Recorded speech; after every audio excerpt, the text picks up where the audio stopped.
PT. Rajan அவர்களுடைய வாழ்வே வரலாறு என்கிற புத்தகத்தை வெளியிட்டு பேசினாரு முதலமைச்சர் திரு மு.க. ஸ்டாலின். அந்த விழாவில் தான் அமைச்சர் திரு பி.டி.ஆர். பழனிவேல் தியாகராஜன், உங்களுடைய அறிவு, உங்களுடைய அந்த வாதங்கள் எல்லாமே ரொம்ப பிடிக்கும். அதே நேரத்தில் எதிரிகளுக்கு அவல் கொடுத்துடக்கூடாது, அவதூறுகள் செய்வதற்கு அவல் கொடுத்துடக்கூடாது, நாமளே கவனமா பேசணும் அப்படிங்கிற ரீதியில அட்வைஸும் செய்திருக்கிறார்.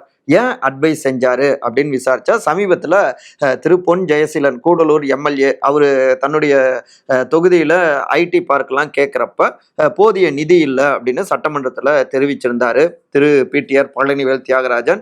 மேலும் திமுக ஆட்சியுடைய இயலாமையை வெளிப்படுத்துவதாக இப்படி இருக்கு, அவருடைய பேச்சுகள் எல்லாமே ஓப்பனா போட்டுடைக்கிற மாதிரி இருக்கு, அது ஆட்சிக்கும் ஒரு கெட்ட பேரை உருவாக்குது அப்படிங்கிற ரீதியில முதலமைச்சர்கிட்ட எக்கச்சக்கமாக சில சீனியர் அமைச்சர்களும் சில ஜூனியர் அமைச்சர்களும் போட்டு கொடுத்திருக்காங்க.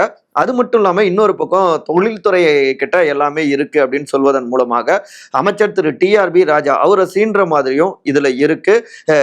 இப்படி பல இடங்கள்ல இருந்தும் புகார்கள் போக அதன் தொடர்ச்சியாக தான் இப்படியான அட்வைஸும் செய்யப்பட்டிருக்கு அப்படின்னு தகவல்கள் வருதுங்க.